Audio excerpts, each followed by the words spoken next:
Les forces mystérieuses qui influencent notre planète sont désormais visibles.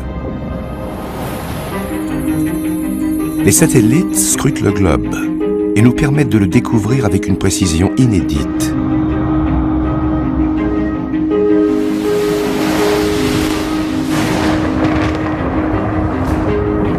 La Terre nous apparaît aujourd'hui comme un organisme vivant et dynamique. Mais comment ces forces invisibles sont-elles reliées entre elles ?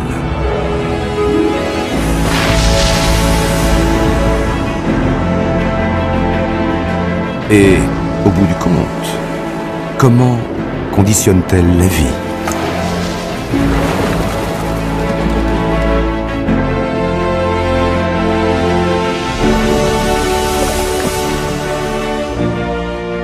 Voici notre monde vu de l'espace.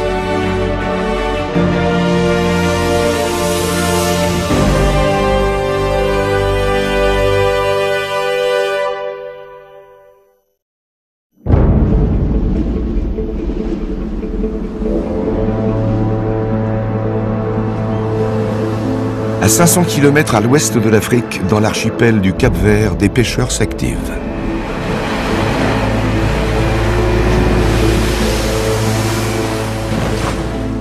Plusieurs fois par semaine, les orages font remonter des profondeurs les substances nutritives qui attirent de gigantesques bancs de poissons.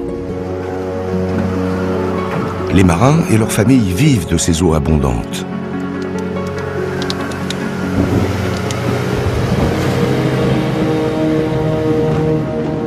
Le ciel se charge.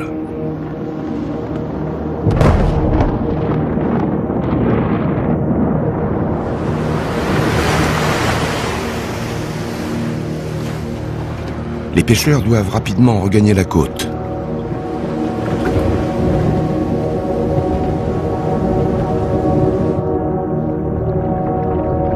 C'est la période la plus chaude de l'année et un phénomène extraordinaire est en train de se produire.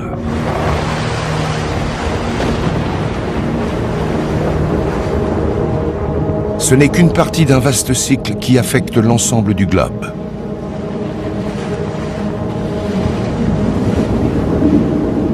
On ne peut le voir que depuis l'espace et grâce aux toutes dernières technologies.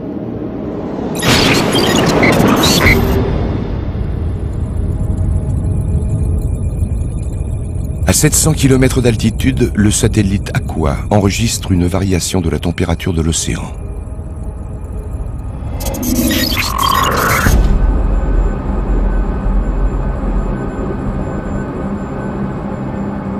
Le scanner infrarouge d'Aqua détecte que l'eau a franchi le seuil des 26 degrés, une température critique. L'eau de mer réchauffée, ici en jaune, commence à s'évaporer rapidement. De grandes étendues de vapeur transfèrent la chaleur des océans issus du rayonnement solaire vers l'atmosphère.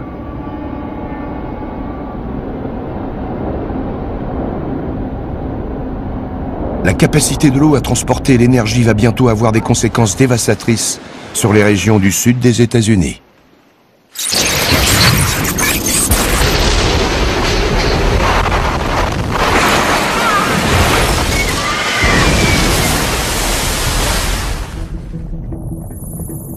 Aqua est l'un des 100 satellites qui transforment radicalement la compréhension de notre planète. À tout moment, il mesure, enregistre et transmet plusieurs téraoctets de données. Pour la première fois, ces informations permettent d'établir un portrait unique de la Terre en constante évolution.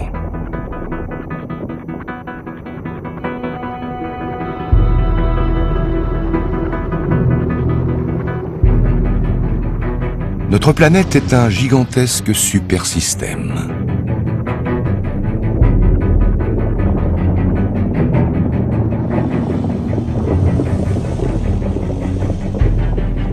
Le satellite nous permet de suivre la vapeur d'eau et de comprendre l'interaction entre le Soleil, les océans et l'air.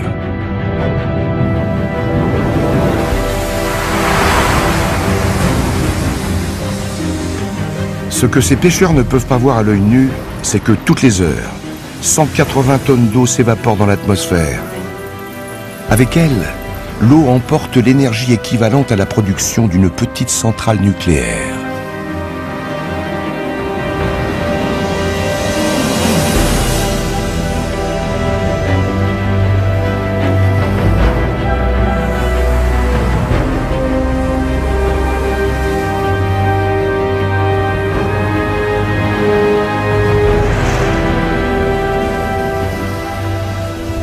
À 1 km au-dessus de l'eau, la vapeur se condense et libère sa chaleur.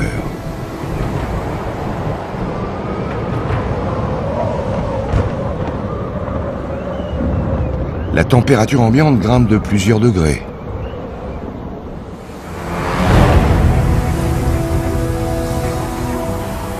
En se réchauffant, l'air continue de s'élever. Il engendre de puissants courants ascendants qui étirent les nuages sur une quinzaine de kilomètres en altitude.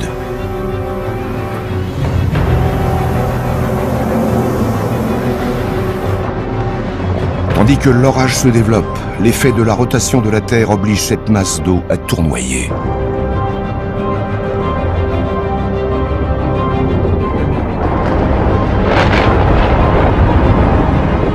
Les cumulonimbus se regroupent pour former un anneau gigantesque.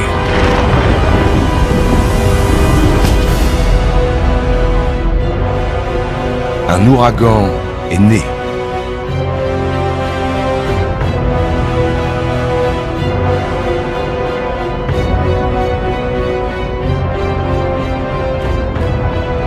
Vu de l'espace, un ouragan ressemble à une vaste centrale électrique.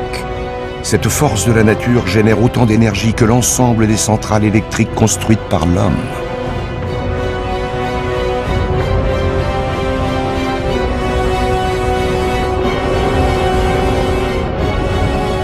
Observé depuis la Station spatiale internationale, l'ouragan traverse l'océan Atlantique jusqu'au golfe du Mexique.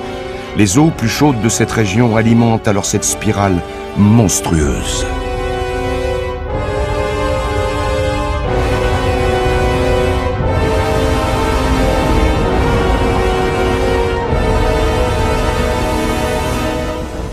Les hommes vont bientôt faire les frais de la puissance du soleil sur l'océan.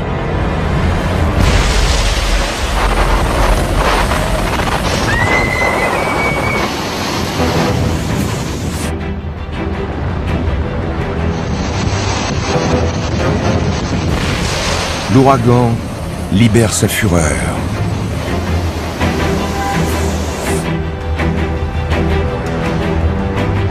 Des vents de 200 km/h font plier l'acier. Les maisons sont réduites en miettes.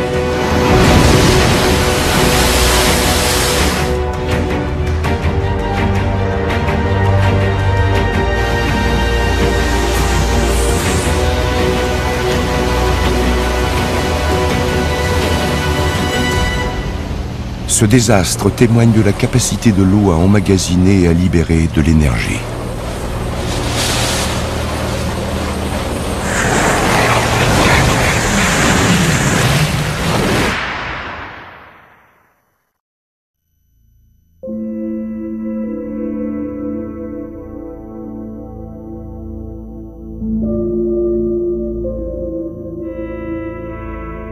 En moins de 12 heures, l'ouragan dévaste 1500 km².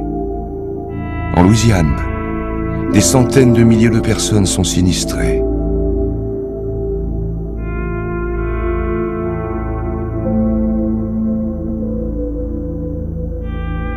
Paradoxalement, nous devons tous notre existence au processus qui a engendré cette catastrophe.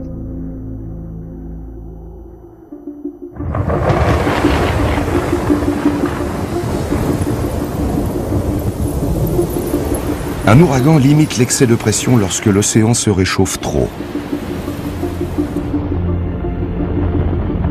Il aide le climat à s'équilibrer en redistribuant la chaleur autour de la planète. Dans ce cas précis, il a fait baisser la température d'une grande partie de l'Atlantique de plus de 4 degrés. L'océan a retrouvé son équilibre.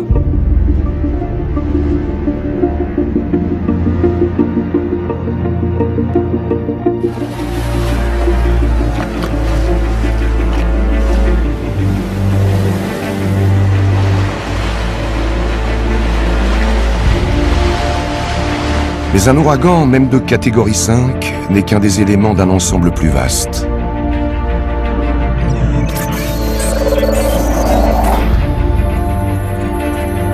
La nouvelle génération de satellites révèle à quel point les phénomènes naturels sont intimement liés à l'échelle planétaire.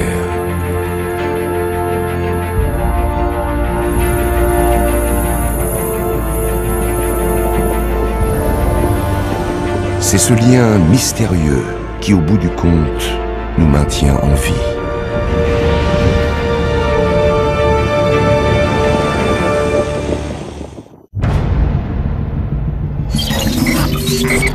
Tandis que la Terre tourne sur son axe, de nombreux satellites enregistrent les températures, les niveaux de pression, les charges électriques et même la lente progression des continents.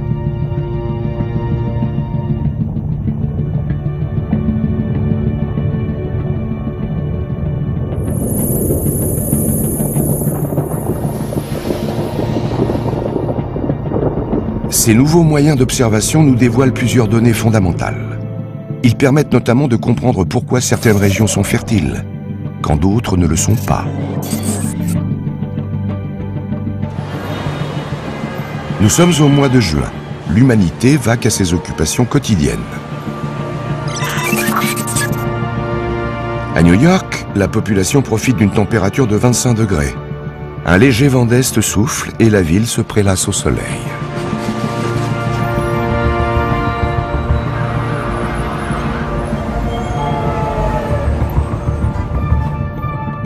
À 11 000 km de là, dans la ville indienne de New Delhi, les chauffeurs de taxi affrontent une pluie torrentielle. Le déluge s'abat si violemment que les rues sont inondées en quelques minutes.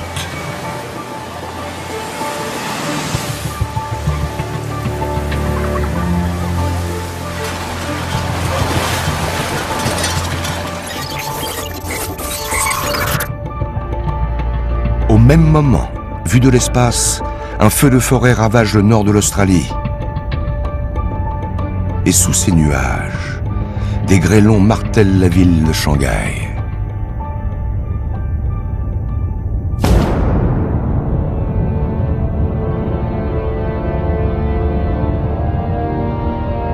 Avant que la Terre ne soit visible depuis l'espace, tous ces événements semblaient sans rapport. Mais notre planète est un vaste organisme vivant dont tous les éléments sont liés.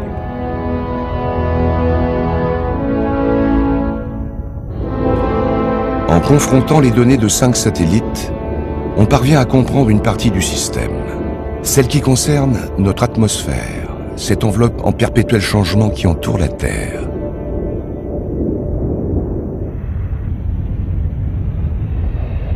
Grâce à cette animation, on distingue comment l'atmosphère transporte l'humidité à l'échelle du globe. Dans cette séquence accélérée, 2 secondes correspondent à une journée. Longtemps, la vapeur d'eau est restée invisible pour l'homme. Mais désormais, nous pouvons la détecter. Le monde entier apparaît sur une seule et même image.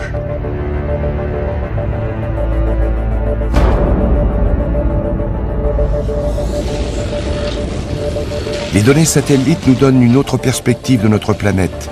Un seul processus détermine les conditions climatiques de l'ensemble du globe.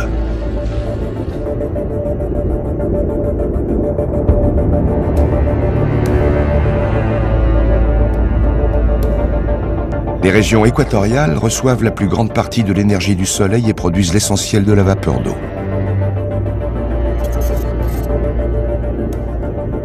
Un gigantesque ruban circule autour du globe. Les systèmes de vapeur d'eau voyagent toujours dans le même sens, vers l'extérieur, en direction des pôles, sous l'effet des vents dominants et de la rotation de la Terre.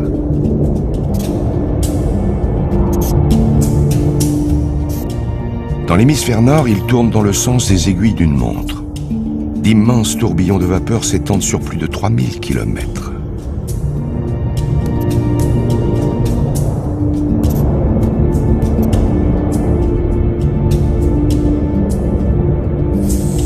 Dans l'hémisphère sud, ils tournent dans le sens inverse.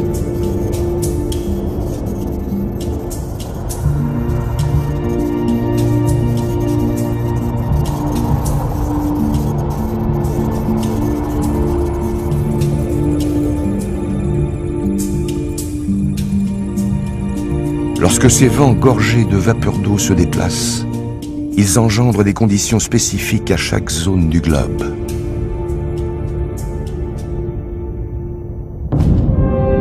C'est le cas dans l'ouest de l'Inde à la fin du mois de juillet. La chaîne montagneuse des Ghats pousse l'air chaud et humide en altitude. D'énormes nuages bourgeonnent. C'est ainsi qu'apparaît la mousson.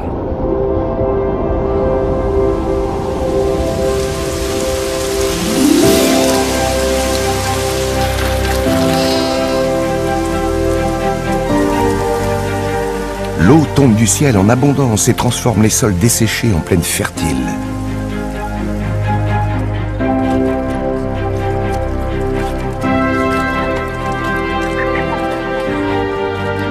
En Chine, la mousson irrigue les innombrables rizières.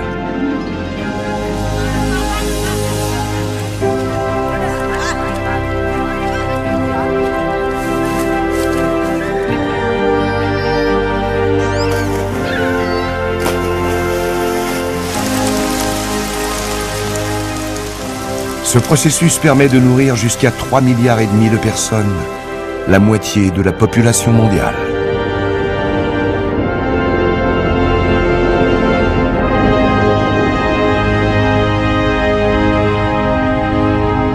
En revanche, de l'autre côté du globe, les vents dominants doivent traverser la cordillère des Andes avant d'atteindre le centre du Chili.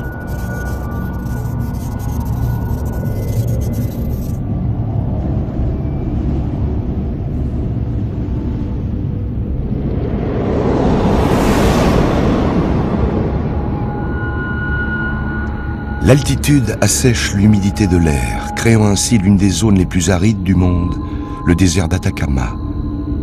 Certaines parties de cette région n'ont jamais enregistré la moindre précipitation.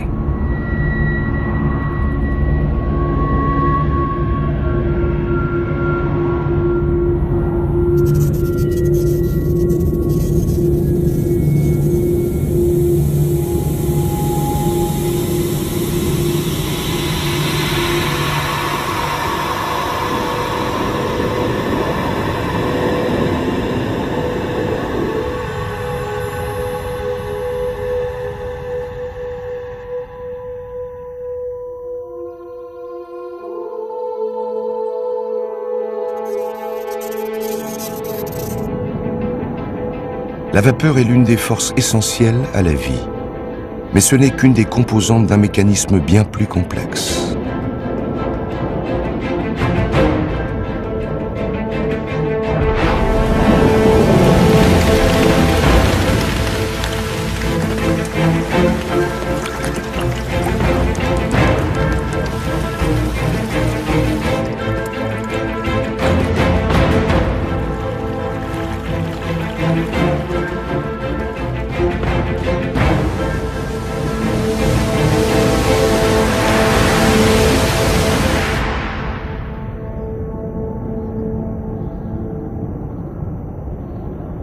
Pour observer un autre élément de ce mécanisme, il faut regarder la Terre sous un autre angle, sous les océans. Là où sévit une tornade de la taille d'un continent.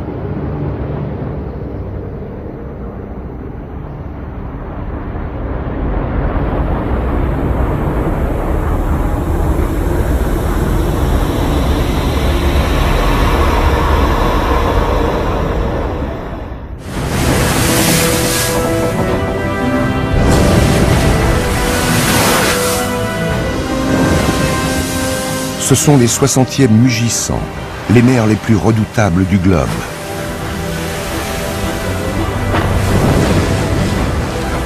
Les tempêtes et les vents dominants agitent les flots sans relâche, déplaçant 130 millions de tonnes d'eau à la seconde. Ce processus est alimenté par la circulation de la chaleur de l'équateur vers les pôles.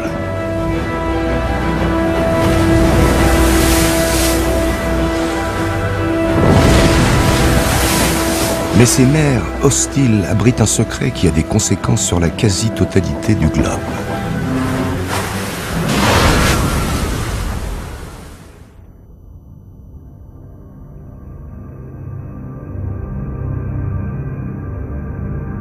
Pour le découvrir, il faut voyager encore plus au sud, jusqu'au pôle. Avec ses quelques 14 millions de kilomètres carrés, la superficie de l'Antarctique est équivalente à 1,5 fois celle des États-Unis. Le continent est plongé dans l'obscurité près de 6 mois par an.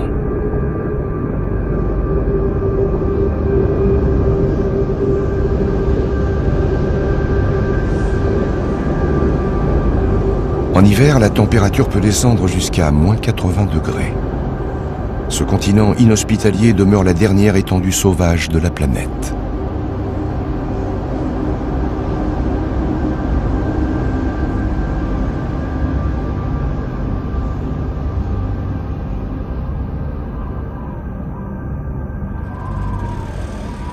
Mais il abrite quelques habitants, des scientifiques qui tentent de percer les derniers secrets du Grand Sud.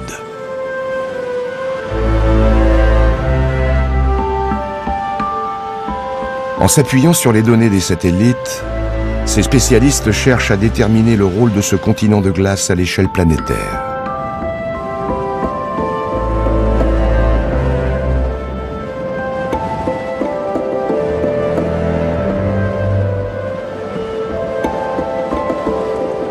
Ils ont découvert que le froid qui y règne est le fait d'un concours de circonstances unique.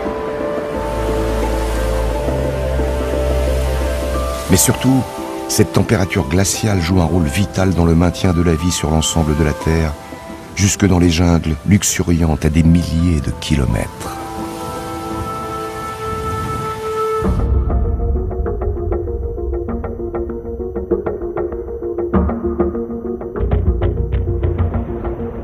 Ces images proviennent de données enregistrées par 17 satellites au-dessus de l'Antarctique.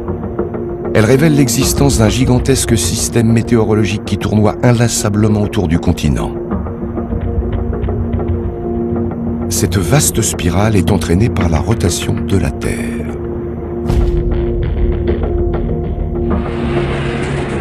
Lorsque l'air chaud et humide migre vers le sud, il est pris dans un tourbillon pour former un énorme courant marin, le jet stream polaire. Le vent persistant pousse l'eau de mer vers le fond.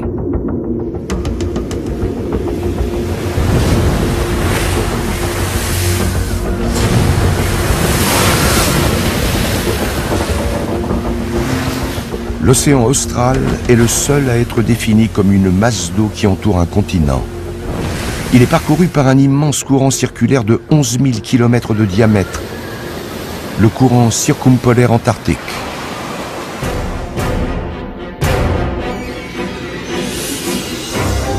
C'est le courant océanique le plus constant et le plus puissant du globe.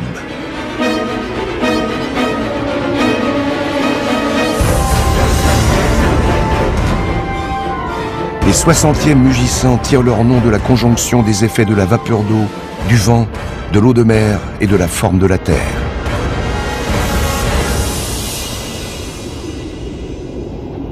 Le jet stream polaire est si puissant qu'il maintient l'Antarctique isolé du reste du monde. Il empêche l'humidité et la chaleur d'atteindre l'intérieur de ce continent glacé, battu par des vents arides.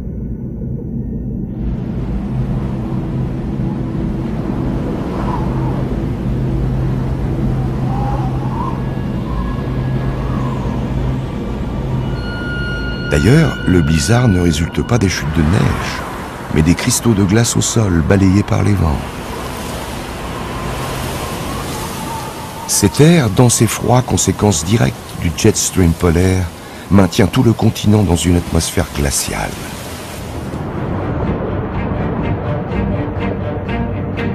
Quand vient l'hiver, ces conditions extrêmes déclenchent un processus indispensable au maintien de la vie qui se déroule sous la glace. Dans le secret des ténèbres, un phénomène extraordinaire qui a une incidence sur toute la planète.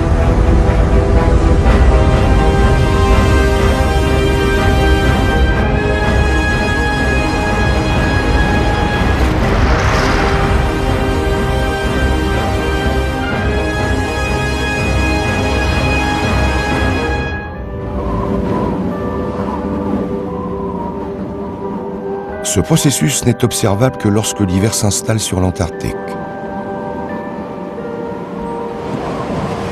L'obscurité envahit le continent pour la plus longue nuit terrienne.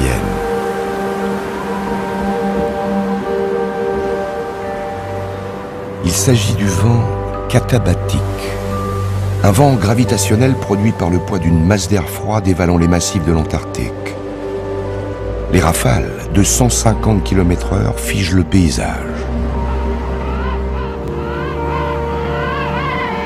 Les manchots empereurs sont parmi les rares animaux à passer l'hiver sur le continent, mais ils survivent à peine sous ces conditions extrêmes.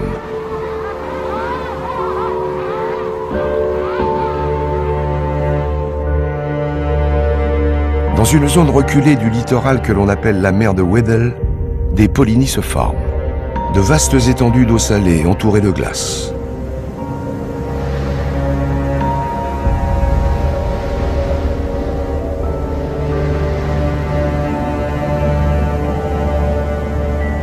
Le vent katabatique fait chuter la température de l'eau en dessous de zéro.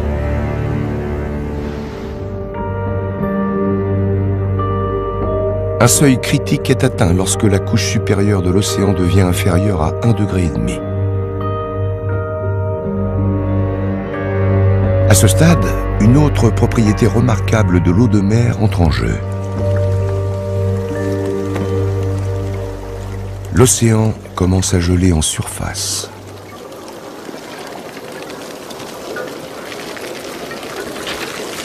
Des cristaux se forment à une échelle microscopique et s'agrègent.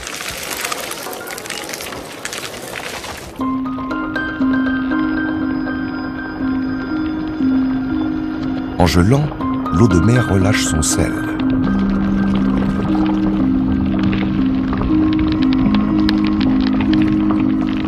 L'eau résiduelle qui n'a pas gelé devient plus salée.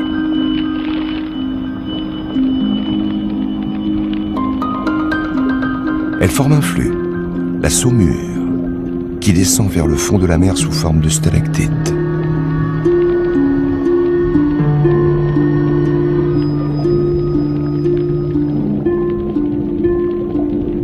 La saumure, plus dense que l'eau de mer, s'enfonce inexorablement.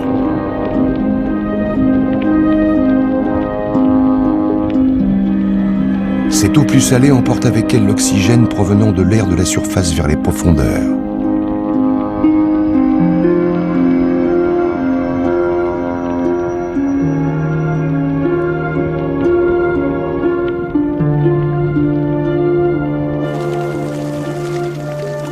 La formation de la glace s'accélère et s'intensifie. Bientôt, de grandes étendues apparaissent. Elles se durcissent pour former une masse compacte.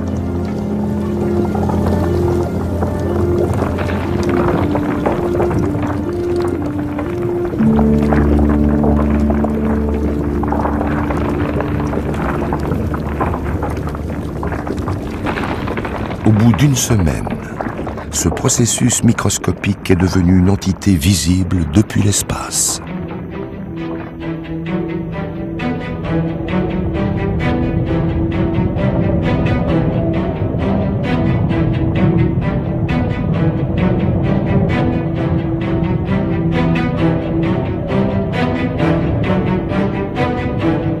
Les derniers relevés des satellites et des capteurs sous-marins font apparaître une conséquence de cette transformation qui, bien qu'invisible, s'avère très ancienne.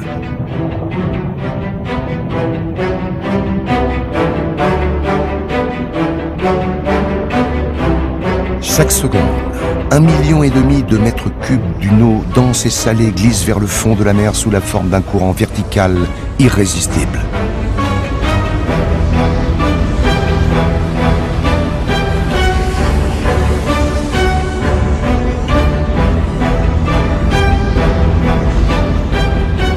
Là où l'eau atteint le plancher océanique, elle s'étend sur des centaines de kilomètres. Elle se déverse en cascade au-dessus du plateau continental.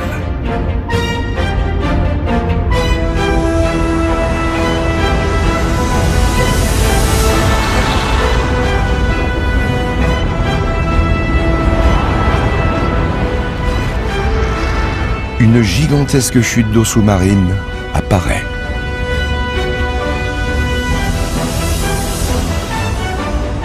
Un torrent dont le débit est 500 millions de fois plus important que celui des chutes du Niagara.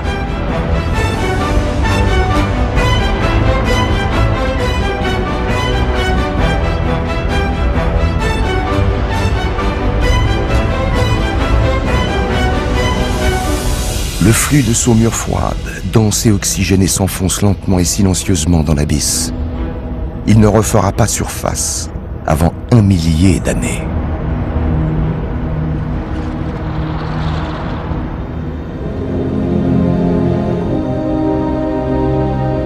Cette animation établie à partir de données satellites nous révèle la suite du processus.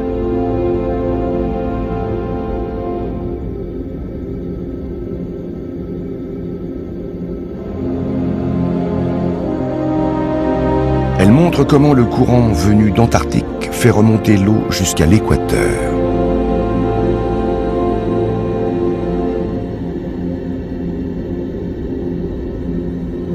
Un flux continu de liquide froid et salé migre en profondeur vers le nord.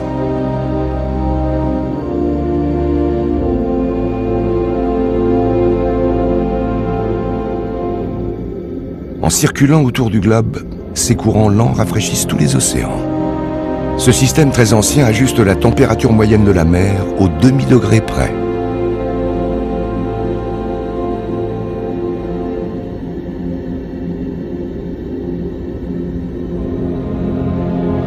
Cette stabilité a permis à la vie de se développer en la protégeant des violentes variations climatiques.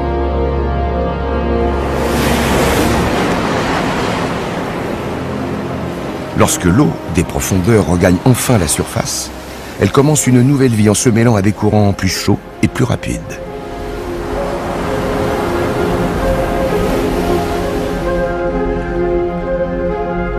Vus de l'espace, les océans apparaissent comme une entité infinie traversée de tourbillons.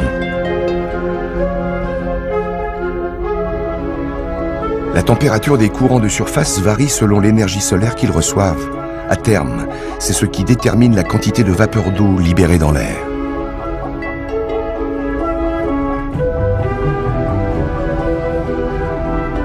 Ce sont ces variations qui entraînent les changements saisonniers sur Terre et dans les océans.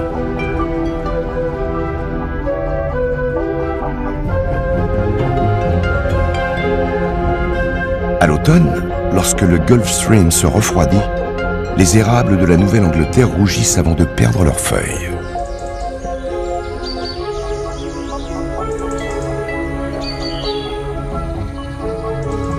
Six mois plus tard, de l'autre côté du globe, un autre courant, le Kuroshio, se réchauffe et déclenche la floraison des cerisiers japonais.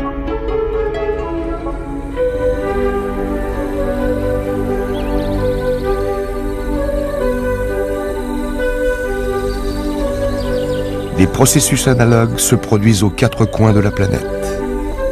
Ils y déterminent les cycles des saisons et de la vie.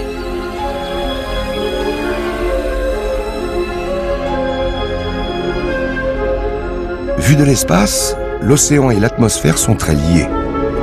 Ils forment un système constant et unifié par l'eau.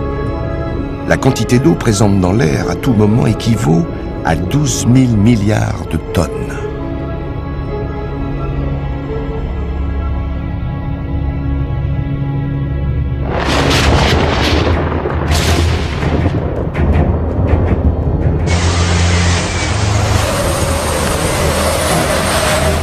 Chaque orage, chaque goutte de pluie appartient à ce vaste dispositif qui alimente en grande partie l'activité de notre planète.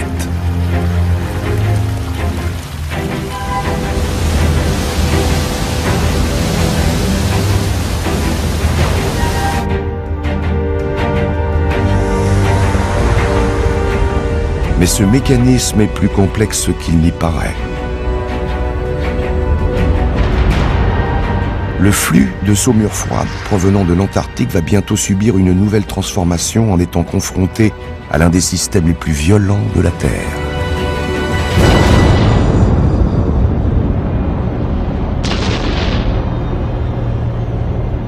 Lorsque l'eau et le feu se rencontrent, quelque chose de prodigieux survient. C'est ce processus qui est à l'origine de la quasi-totalité de la vie.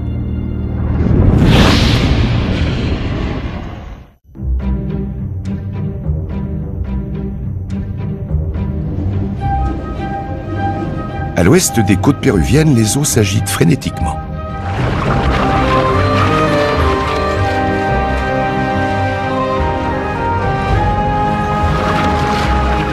Des millions d'anchois et de sardines dévorent le plancton.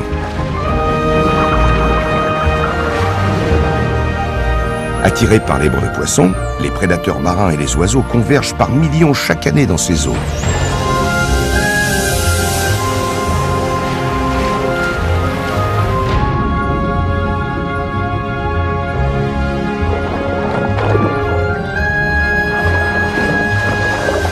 La densité de la vie marine est ici l'une des plus fortes du globe, ce qui explique la présence des hommes.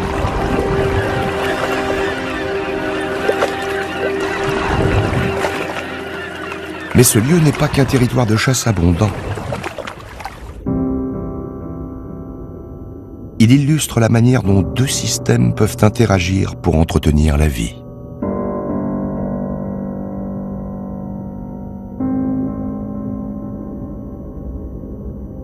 Le premier est le cycle de l'eau.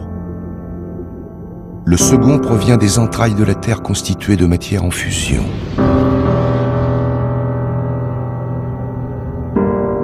C'est là que naissent presque tous les éléments nécessaires à la fabrication de la vie.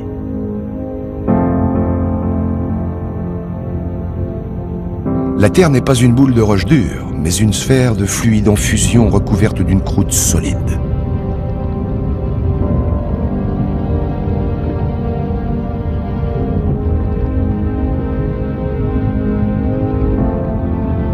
Sa surface est comme l'enveloppe d'une goutte d'eau. Elle est instable par nature.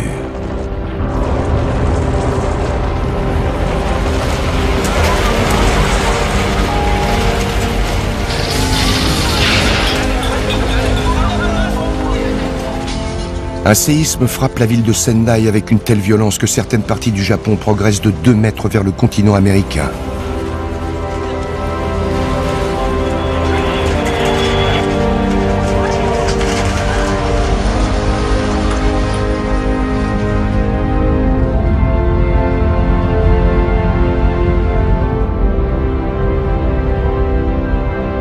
Dans le même temps, de l'autre côté du globe, un volcan entre en éruption.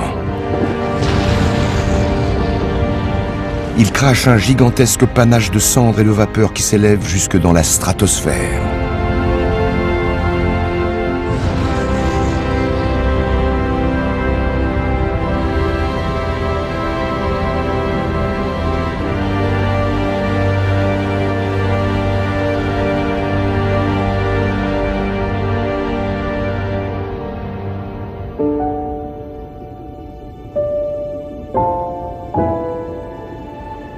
Les phénomènes d'une telle intensité sont causés par les courants de roches en fusion qui circulent en permanence sous la croûte terrestre. Ces flux sont alimentés par la désintégration radioactive du noyau de la Terre.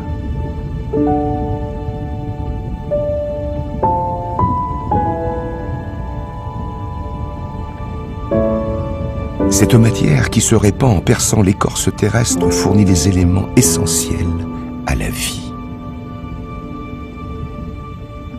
L'eau et le feu interagissent en plusieurs endroits du globe. Mais c'est au fond des océans que leur rencontre est la plus féconde.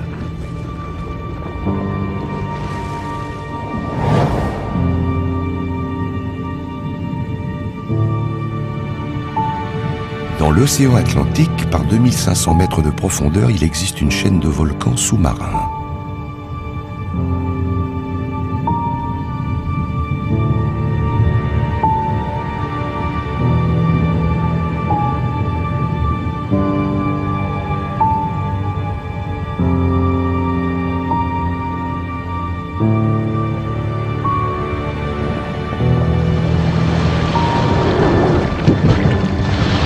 Les éruptions déversent de la lave et des gaz brûlants.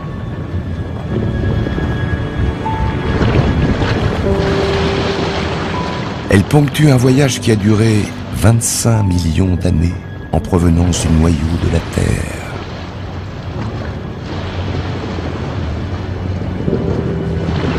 C'est un environnement acide et toxique où les pressions sont des centaines de fois plus élevées qu'à la surface. C'est ici que la chimie élémentaire de la vie prend forme. Les gaz réagissent violemment avec l'eau de mer riche en oxygène provenant de l'Antarctique.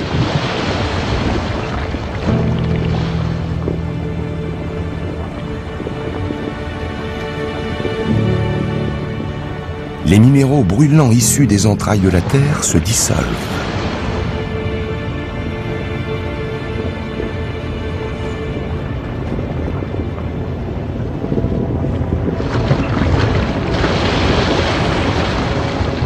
Ils réagissent avec l'oxygène pour donner des substances riches en nutriments.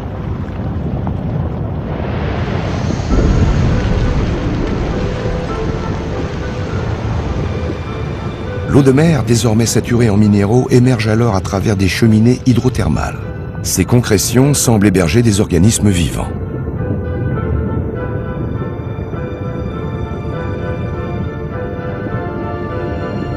Les bactéries sont les premières à les coloniser. Dans cet environnement si fertile, les micro-organismes prospèrent.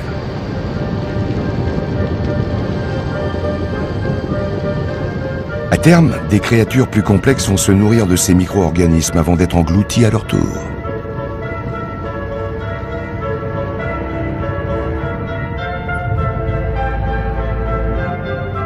L'abondance de nutriments est telle que le surplus est charrié par les courants océaniques à travers le globe et enfin jusqu'à la surface.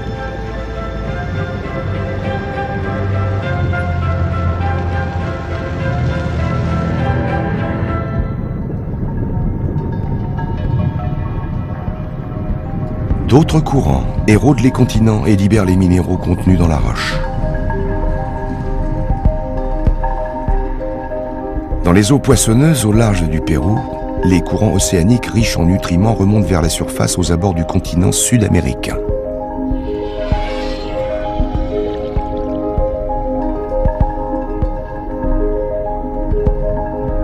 Dans ces eaux, le phytoplancton, un plancton végétal microscopique, se développe grâce à l'énergie solaire.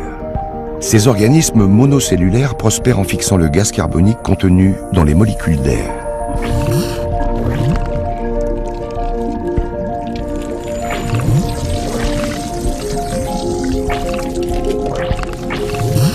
Lorsque les eaux de surface sont exposées à une lumière suffisante, la prolifération exponentielle du plancton devient visible depuis l'espace.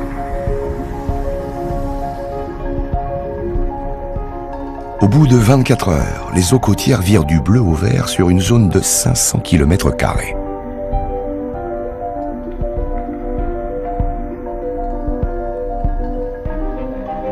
L'efflorescence de phytoplancton déclenche l'un des plus grands rassemblements d'animaux marins du globe.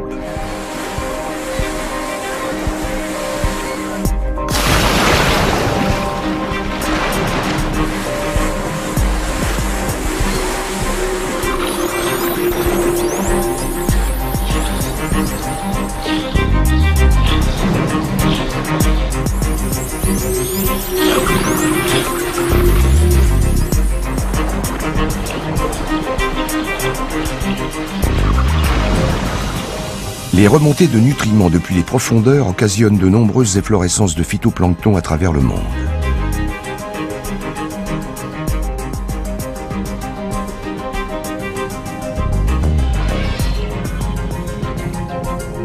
Ce phénomène, représenté ici par de longs rubans verts, peut couvrir jusqu'à 20% des océans de la planète. Le plancton est la base de la chaîne alimentaire. Il contient les minéraux essentiels aux milliards de créatures vivantes qui peuplent les océans.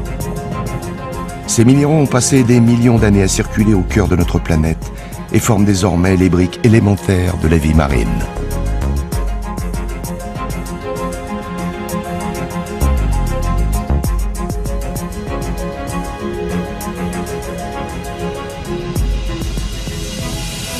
En l'espace de 24 heures, le plancton qui n'a pas été englouti s'enfonce à nouveau dans les abysses. Il emporte le carbone et les minéraux ingérés jusqu'au fond des océans.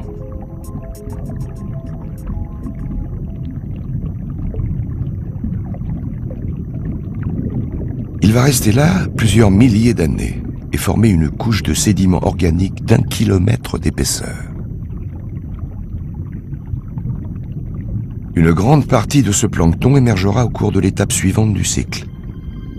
Elle fournira les substances chimiques essentielles à la continuité de la chaîne de la vie, mais cette fois sur la terre ferme. Ce processus joue un rôle crucial dans la nourriture que nous mangeons, comme dans l'air que nous respirons.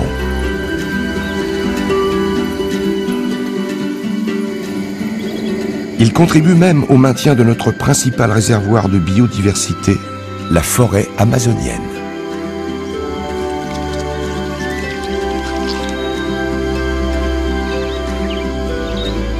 Mais pour voir ce processus à l'œuvre, il faut se rendre dans une région très aride.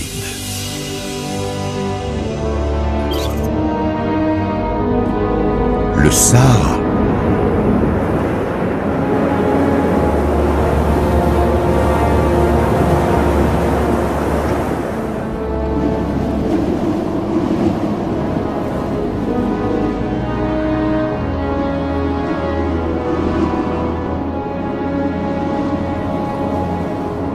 Le désert du Sahara était autrefois recouvert d'une végétation luxuriante. Mais aujourd'hui encore, cette étendue desséchée joue un rôle essentiel dans le cycle de la vie sur la Terre.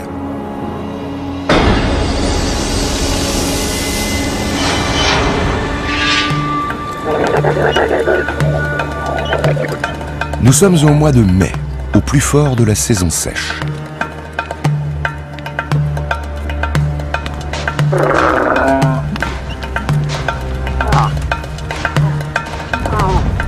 Les troupeaux de chameaux progressent à travers l'une des régions les plus exposées du Sahara. Une ancienne mer intérieure qui s'est asséchée il y a 5000 ans. La dépression de Baudélé.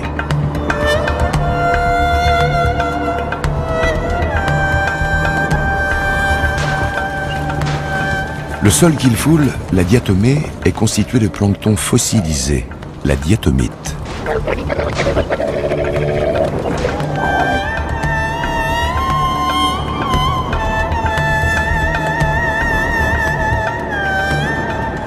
C'est un sol riche en composés ferrugineux et phosphoreux, deux éléments indispensables à tous les organismes vivants.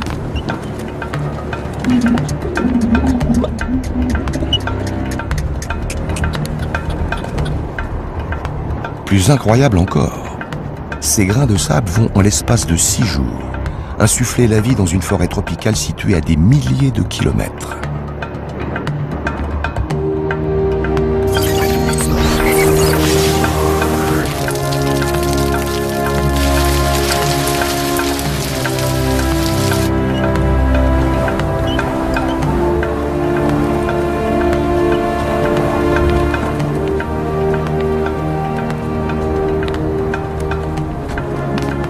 Il suffit qu'une seule de ces particules s'envole pour que le processus de renaissance commence.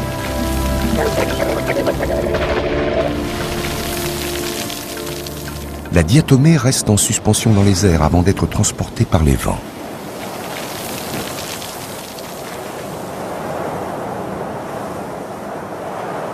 Elle est bientôt suivie par d'autres particules microscopiques.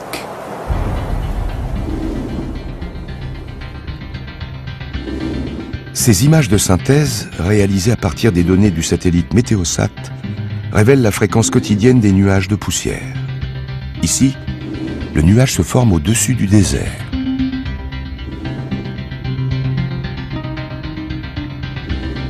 Les poussières se soulèvent chaque jour, à midi, avec une exactitude chronométrique. Le processus microscopique se transforme en une gigantesque tempête de poussière qui s'élève à une centaine de mètres et s'étend sur plusieurs kilomètres.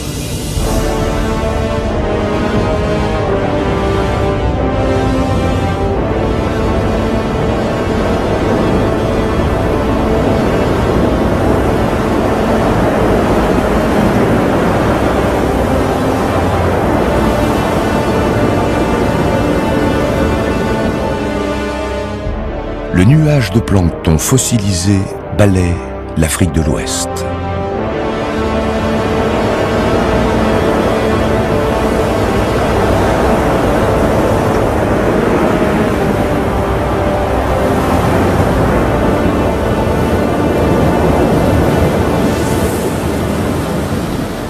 Au niveau des côtes occidentales, la poussière s'élève dans l'atmosphère et entame un long voyage au-dessus de l'océan Atlantique, poussé par les vents dominants.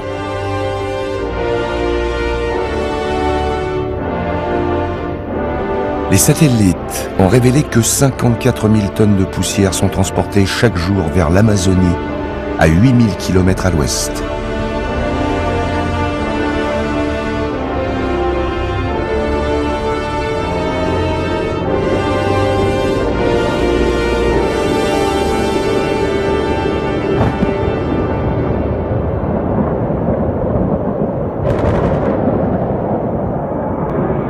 C'est là, dans le ciel de la forêt tropicale, que le plancton fossilisé entame une nouvelle vie.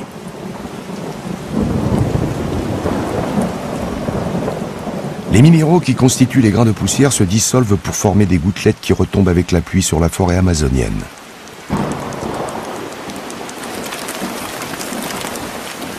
Les précipitations augmentent tout au long de la saison des pluies. 40 millions de tonnes de poussière africaine se déversent sur la forêt.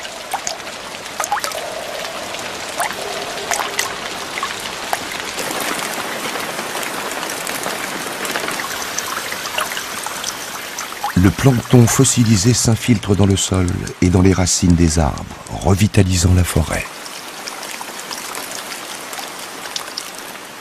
Le processus de fertilisation de l'Amazonie par la poussière du Sahara est devenu visible grâce aux satellites.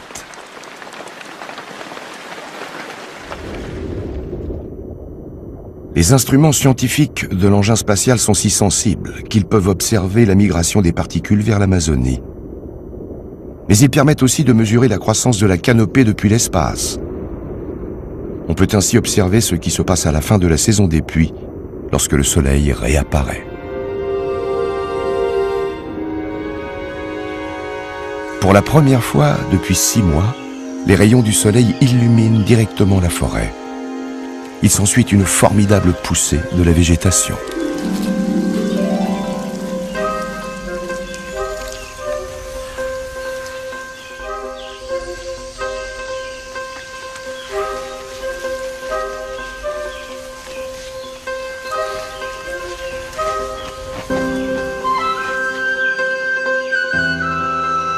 En moins de 10 jours, le nombre de feuilles est multiplié par 4.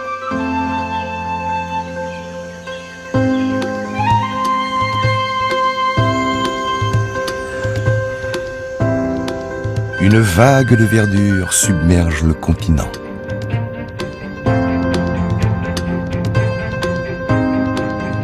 La migration des poussières de Baudelaire vers l'Amazonie n'est qu'un des processus parmi les milliers d'autres, analogues, qui répartissent les minéraux essentiels à travers les différents écosystèmes du globe.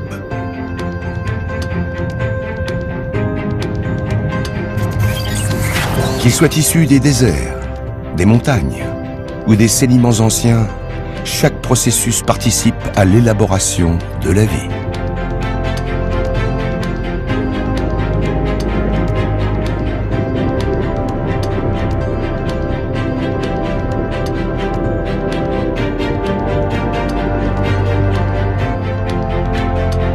Tous les sols de notre planète dépendent de ces processus.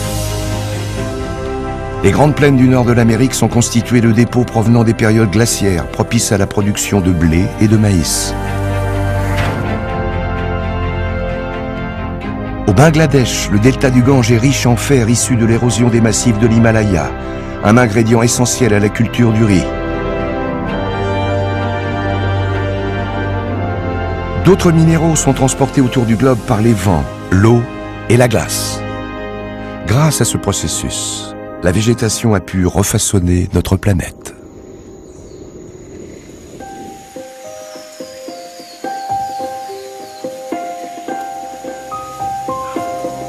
Les plantes sont bien plus qu'un simple produit des sols.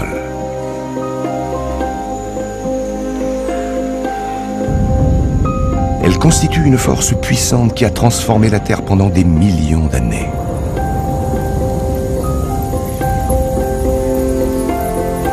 Elles ont modifié la composition de l'air et ont défini l'espèce humaine telle qu'elle est aujourd'hui, en façonnant de nombreux aspects de notre corps et de notre esprit.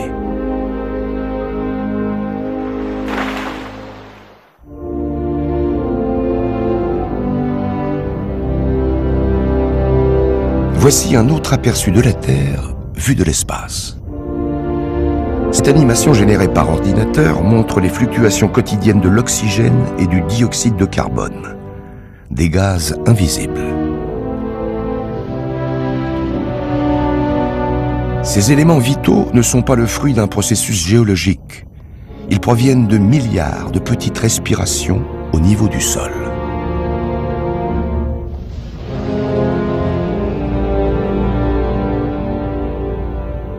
Pour comprendre ce mécanisme, il faut retourner en Amazonie.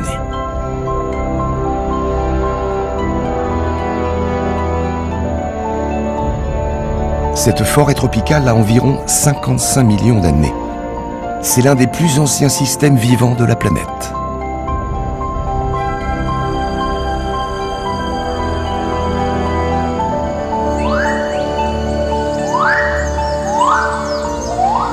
Elle abrite une biodiversité qui concentre près de la moitié de la vie sur Terre.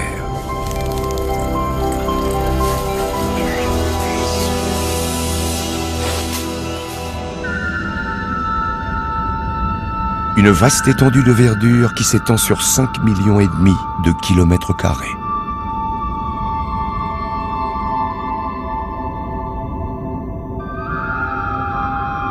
Comme l'Antarctique ou le désert du Sahara, ce vieil écosystème joue un rôle vital dans les rythmes de notre planète.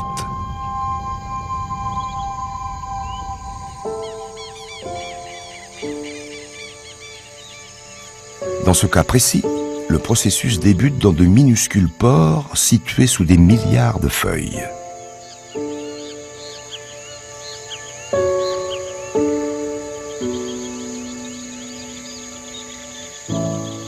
Pendant la journée, la feuille fixe le dioxyde de carbone présent dans l'air. Elle convertit le carbone en sucre et libère un gaz volatile, l'oxygène.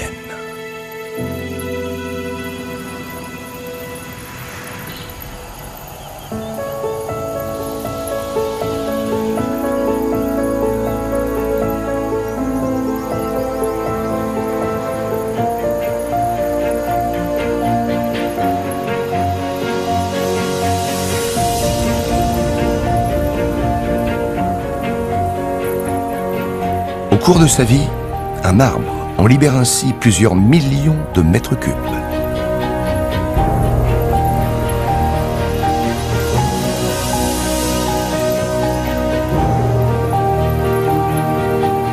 Chaque jour, la forêt amazonienne fabrique 1/5 de l'oxygène de notre planète.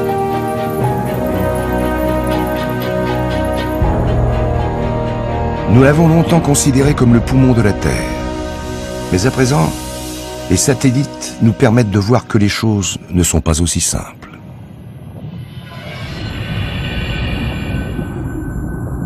Grâce aux observations satellites, on a constaté qu'au cours de la nuit, la forêt amazonienne réabsorbait la plupart de l'oxygène produit durant la journée. Pour libérer un excédent d'oxygène, il faut donc une étape supplémentaire.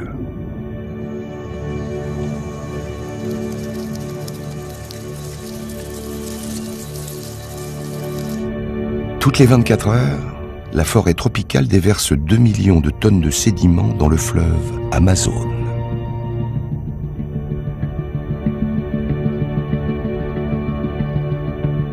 Les sédiments dérivent jusqu'au delta de l'Amazone, à 6000 km à l'est.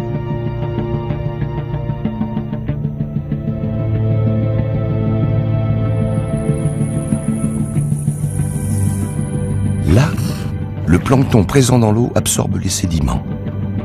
Grâce aux rayons du soleil et au dioxyde de carbone présent dans l'air, le plancton connaît une nouvelle croissance exponentielle.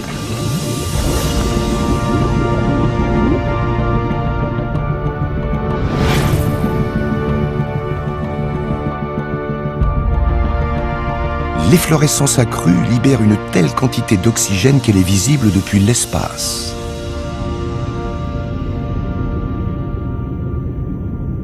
La moitié de l'oxygène de notre atmosphère provient de ces efflorescences de plancton. Ces créatures minuscules sont les véritables poumons de la Terre. Elles maintiennent l'équilibre de l'air et, à terme, permettent de passer à un autre maillon de la chaîne de la vie.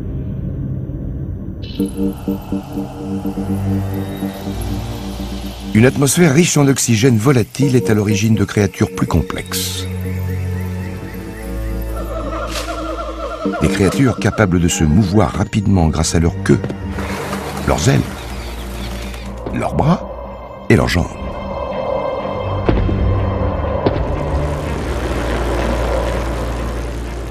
En réalité, l'équilibre gazeux dans l'air définit la taille de nos corps et détermine presque tout ce que nous sommes.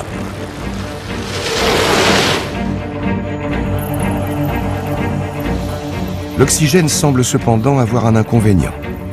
Il est si volatile qu'il peut déclencher des réactions violentes et incontrôlables. Le feu en est la plus meurtrière.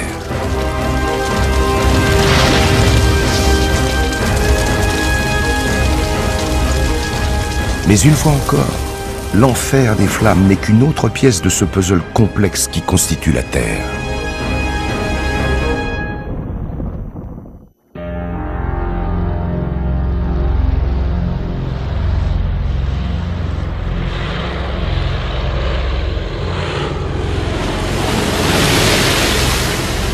Nous sommes au mois d'octobre, au Canada. Un gigantesque incendie ravage l'État du Yukon.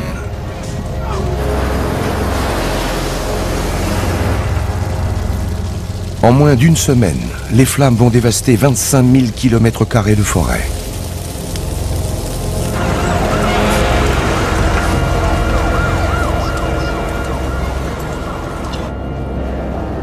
Au même moment, en Sibérie, 4000 hectares de forêt brûlent.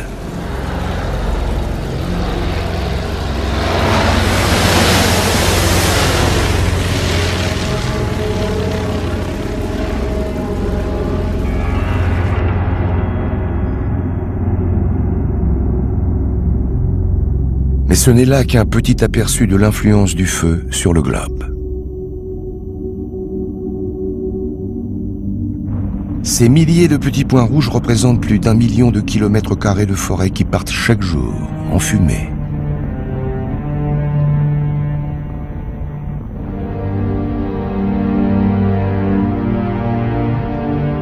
Le feu est un autre système remarquable de la Terre. Il joue un rôle essentiel dans le cycle de la vie.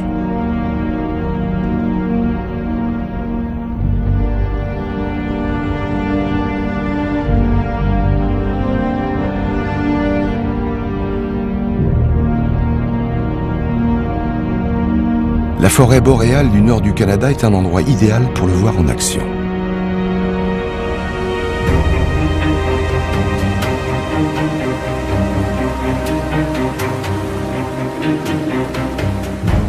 Cette vaste forêt d'épicéas entretient une relation particulière avec le feu. Ici, le froid est si intense que les arbres morts ou malades ne disparaissent jamais.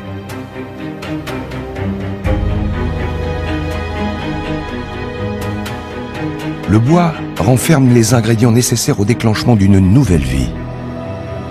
Mais si rien ne se produisait, il faudrait des siècles avant que ces arbres ne se décomposent. Le feu peut ramener ce processus à quelques heures.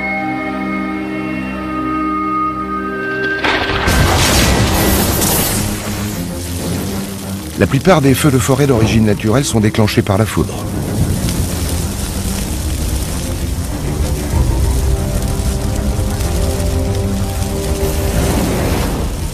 Les épicéas sont le combustible idéal. Ils s'embrasent et brûlent avec une telle facilité qu'une simple étincelle suffit à les enflammer.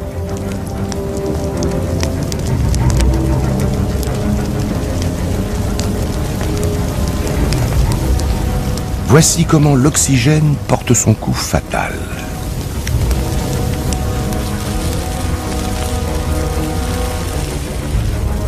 Lorsque l'air se réchauffe, l'oxygène se combine avec les atomes de carbone présents dans le bois des arbres. L'effet génère de la chaleur qui accélère le processus de combinaison et engendre encore davantage de chaleur. Les flammes s'intensifient.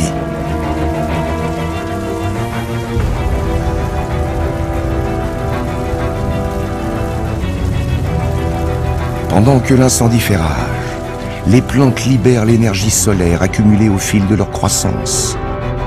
Le feu n'est rien d'autre.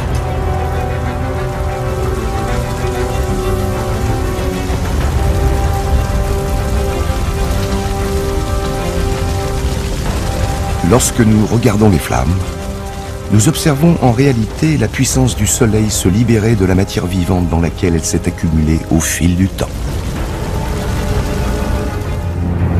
L'épinette est une espèce d'épicéa qui disperse ses graines dans le sol cendreux laissé par le passage des flammes.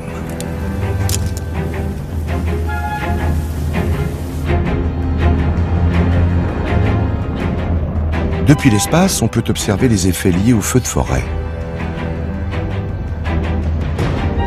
Une poussée de verdure a lieu après chaque incendie.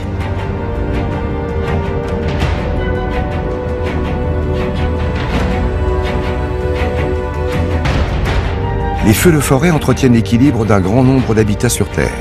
Sans eux, certains écosystèmes stagneraient au lieu de se régénérer.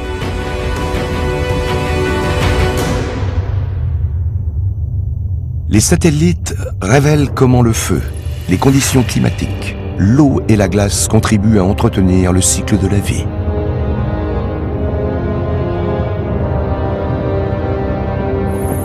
Ces éléments travaillent ensemble au sein d'un système complexe et très ancien.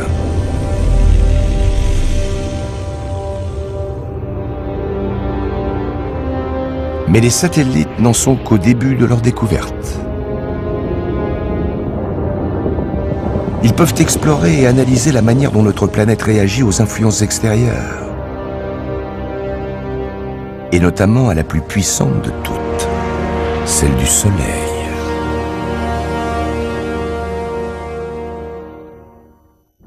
La lumière du Soleil agit sur les vents et les conditions climatiques de notre planète. La plupart des précipitations du globe sont déclenchées par le rafraîchissement nocturne de l'air. L'espèce humaine est soumise au même rythme circadien, le rythme biologique d'une journée. Elle est conçue pour répondre à l'afflux d'énergie quotidien du Soleil.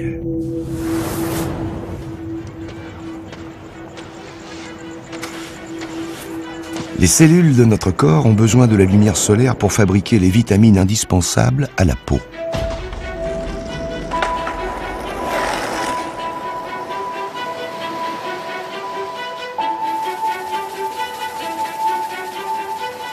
Les voies aériennes empruntées par les avions illustrent bien notre relation intime avec le Soleil. Les appareils volent vers l'ouest le matin pour prolonger leur durée de vol diurne, et vers l'est le soir pour réduire leur temps de vol de nuit.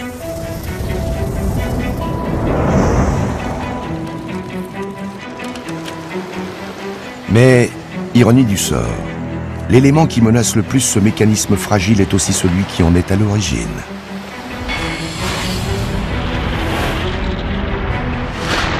L'énergie émise par le Soleil. Un satellite enregistre son rayonnement ultraviolet. Des particules chargées, des protons, des électrons et des neutrons sont expulsés en permanence en même temps que de gigantesques rayonnements électromagnétiques.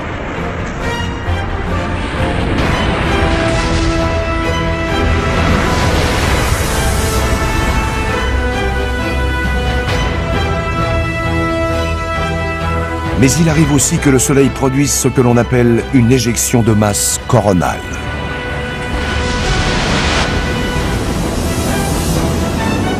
Cette animation générée par ordinateur montre un nuage de plasma de plusieurs millions de kilomètres de large qui se dirige vers la Terre.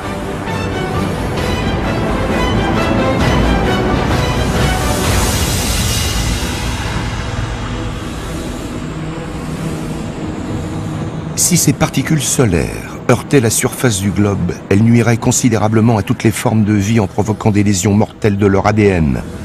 Heureusement, la Terre a un système de défense.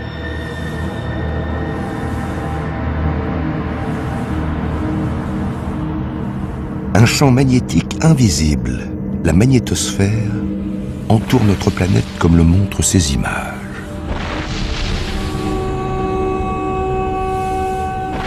Celles-ci ont été générées grâce aux données de 5 satellites qui mesurent les champs magnétiques fluctuants. Baptisé Thémis, ce réseau de magnétomètres fait apparaître le champ magnétique terrestre lors de son bombardement permanent par le Soleil. La forme du champ magnétique résulte de la force du rayonnement qui le percute. Une larme au contour indécis qui avoisine les 320 000 km de diamètre.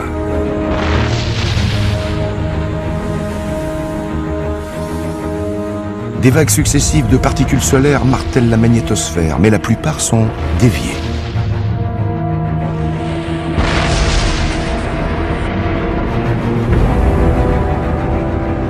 Lorsqu'une éjection de masse coronale se produit, les particules chargées soulèvent les couches externes de la magnétosphère.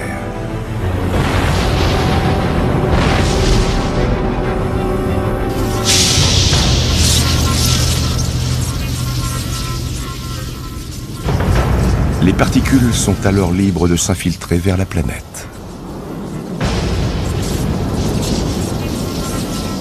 Le champ magnétique interne de la Terre dirige le rayonnement vers les pôles et déclenche l'un des plus beaux spectacles de la nature.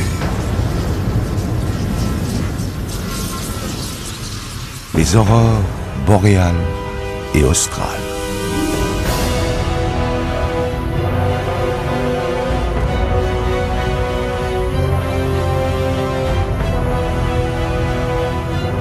Sur ces images, on peut observer la seconde ligne de défense de la Terre.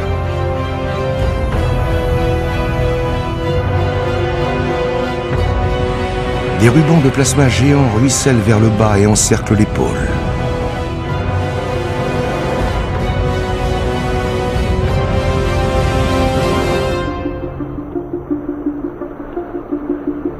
En heurtant la haute atmosphère à une vitesse extrême, ils excitent les molécules d'air.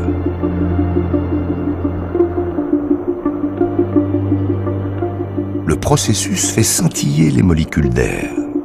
L'oxygène rayonne en rouge et en vert, l'azote en bleu.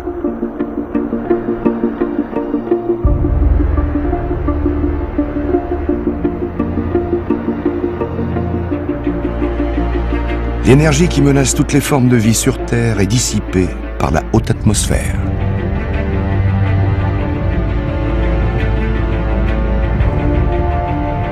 C'est ainsi que notre planète se protège du rayonnement mortel du Soleil depuis des millions d'années.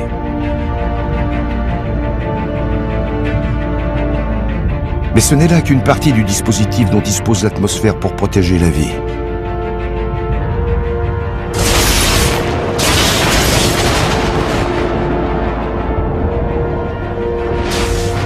Plus près du sol, il existe des systèmes encore plus puissants, sans lesquels la vie n'existerait pas.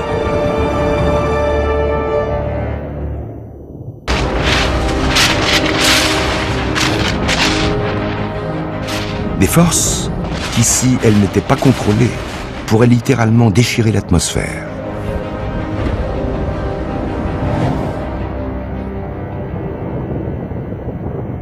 La nuit, vue depuis l'espace, la Terre est parcourue d'éclairs.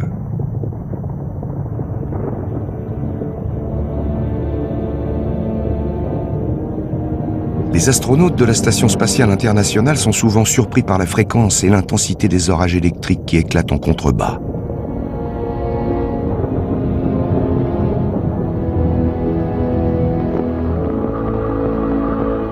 Pourquoi la Terre a-t-elle besoin de ces orages incessants?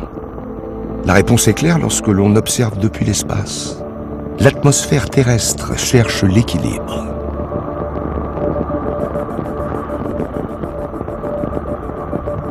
Chaque jour, la combinaison de la lumière solaire et de la vapeur d'eau engendre 40 000 cumulonimbus.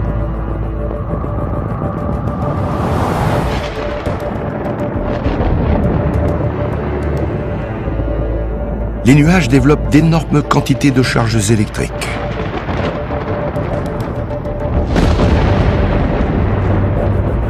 Toutes les 30 minutes, un cumulonimbus moyen génère une puissance de 100 MW.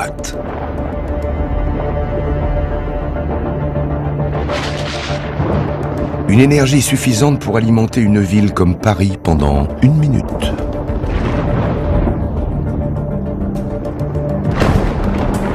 Pour s'équilibrer, il doit transmettre l'énergie négative vers le sol sous la forme d'un éclair.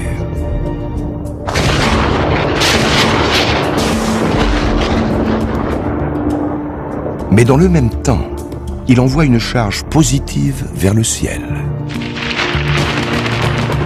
Une colonne convective se crée dans chaque cumulonimbus. Cette force invisible se déplace à une vitesse proche de celle de la lumière, vers la dernière couche de l'atmosphère.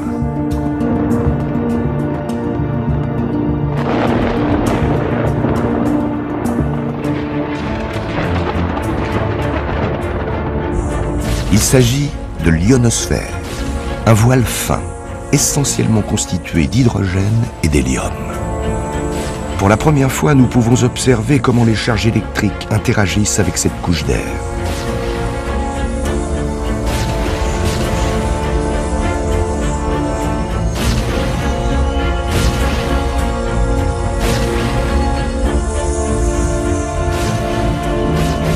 L'ionosphère se comporte comme un conducteur électrique.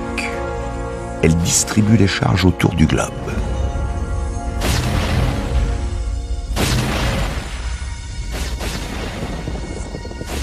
Sans ce circuit électrique global, la vie pourrait ne pas exister.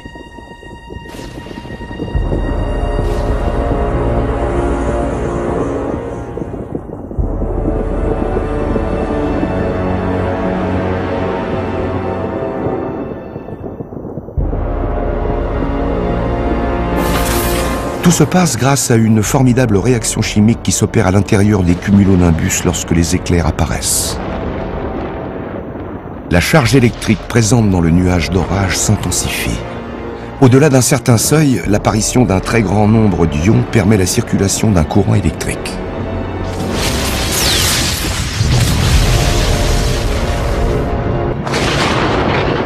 En l'espace d'un millième de seconde, un éclair jaillit. Il est à peine plus épais qu'un pouce, mais sa température est 5 fois plus élevée que celle de la surface du Soleil. Tandis qu'elle se consume dans l'atmosphère, cette décharge d'énergie casse les molécules d'azote présentes dans l'air.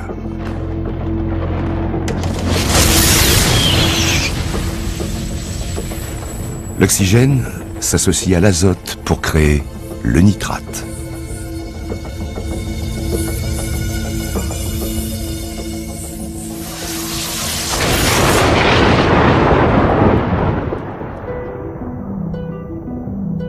Chaque jour, environ 14 000 tonnes de nitrate sont transportées par les vents autour du globe et tombent sur la Terre avec les pluies.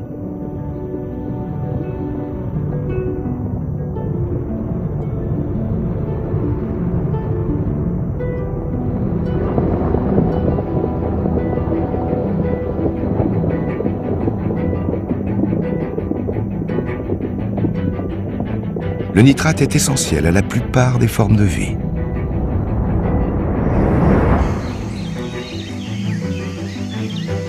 De la photosynthèse des plantes à la respiration d'organismes plus complexes, le nitrate a engendré des réactions chimiques fondamentales chez les organismes vivants depuis des millions d'années.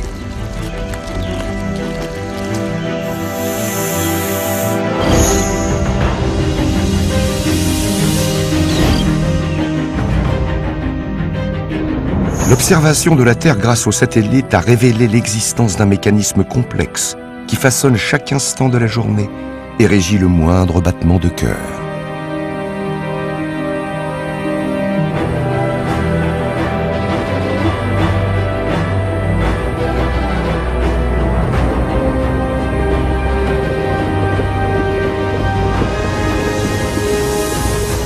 Mais pour que notre vision d'ensemble soit complète, il nous faut considérer un dernier aspect. L'influence profonde et indéniable exercée par une seule espèce animale, l'homme. L'observation de la Terre depuis l'espace nous a révélé l'existence d'un système d'une complexité insoupçonnée, où processus lents et ultra rapides sont intimement reliés.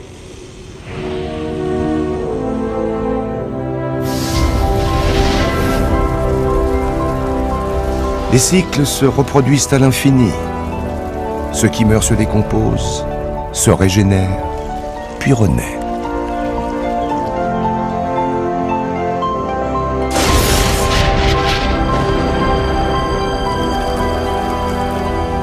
Qu'il s'agisse de la puissance inaltérable de l'eau, du rayonnement solaire, ou des forces électromagnétiques qui s'exercent tout autour de nous, chaque interaction de ces éléments se traduit par un délicat équilibre.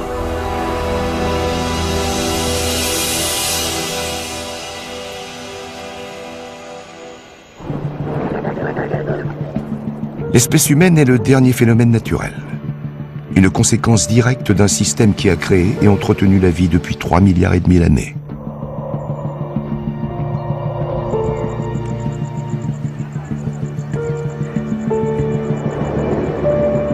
Nous avons développé une intelligence. Ce simple fait nous a permis d'interférer dans les processus ancestraux de la Terre.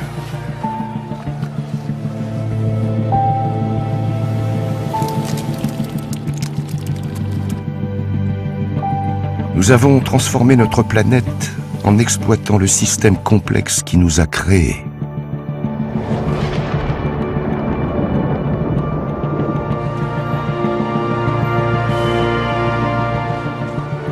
Notre capacité à contrôler notre environnement a provoqué une croissance rapide de notre population et s'est traduit par notre prédominance en tant qu'espèce.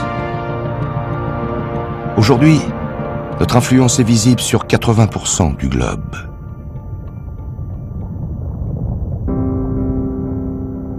Nous avons même étendu notre territoire à l'espace. Nous commençons seulement à déchiffrer le fonctionnement du monde et la place que nous y occupons.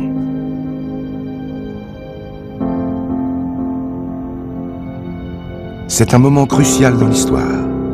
Il suffit de contempler notre planète à travers l'œil des satellites pour comprendre que nous sommes devenus une force qui l'influence.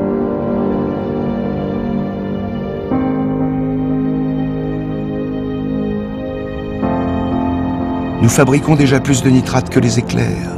Nous propageons davantage de soufre dans l'air que tous les volcans réunis. Et nous émettons plus de CO2 que la forêt amazonienne ne peut en absorber.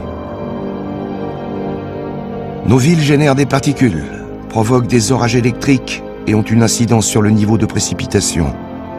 Nous avons un impact sur un grand nombre de cycles naturels. Vu de l'espace, l'influence de l'espèce humaine peut être perçue comme un processus naturel. Les gaz émis par les navires et les avions, les voitures et les centrales nucléaires sont le produit d'une espèce que la Terre a elle-même engendrée. Mais il y a une nuance capitale.